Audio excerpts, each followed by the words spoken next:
Dans le cadre de la série La pureté des âmes, l'association VNCMF, Valeurs et Spiritualité musulmane de France, a le plaisir de vous présenter le 16e et dernier podcast du mois du Ramadan sur la nuit de la valeur, Laylatul Qadr.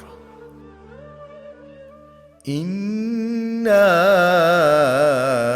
أنزلناه في ليلة القدر وما أدراك ما ليلة القدر ليلة القدر خير من ألف شهر. Laylatul Qadr, ou la nuit de la valeur, est considérée comme la nuit la plus sacrée de l'année.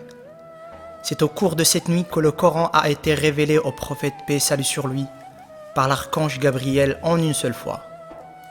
Elle s'appelle ainsi en raison de la valeur dont elle jouit, vu qu'elle est meilleure que 1000 mois, comme l'a affirmé Dieu le Très-Haut.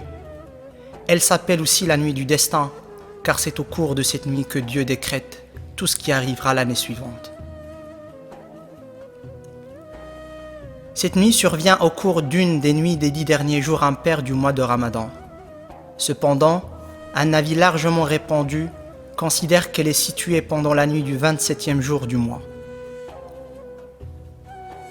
La suprématie de cette nuit, qui est meilleure que 1000 mois, nous invite à méditer sur la notion du temps. Cette notion qui est relative. Le temps jouirait ainsi d'une dimension qui rend certains moments de l'année bonifiés, où l'action n'est pas l'équivalent d'une autre semblable, située ailleurs. Ceci explique, entre autres, pourquoi certaines personnes réalisent des prouesses énormes en un peu de temps. Profitons de cette nuit donc pour renouveler notre intention et multiplier les bonnes actions. Profitons de ce don dont nous avons été gratifiés. Le prophète, paix et salut sur lui, a en effet vu les âges des autres communautés et a demandé à Allah de réduire l'espérance de vie pour la sienne. Allah l'exauça et lui donna donc la nuit de la valeur et l'a rendue meilleure que 1000 mois.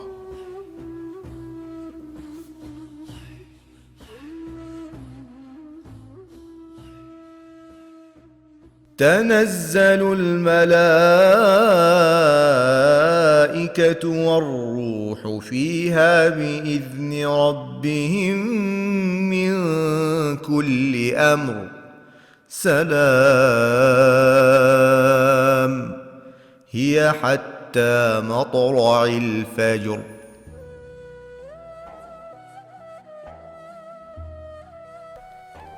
Our mother Aisha radiyallahu anha said, when the last 10 nights of Ramadan came, the Prophet sallallahu alaihi wasallam would refrain from material relations, stay up at night and wake his family up. Allah appreciates the worship of his obedient servant in this night like no other night. Allah says, the night of value is better than 1,000 months.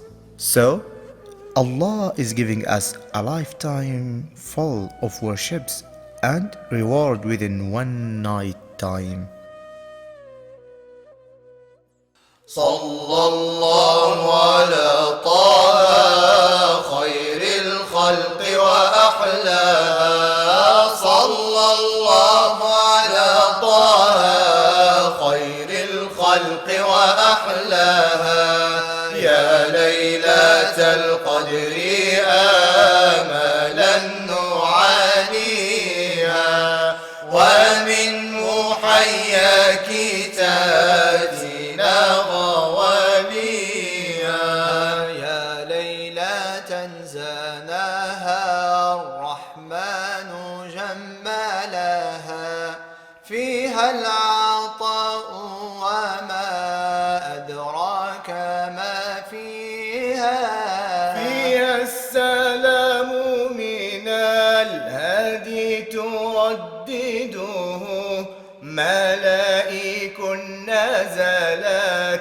والروح حديها نور من الله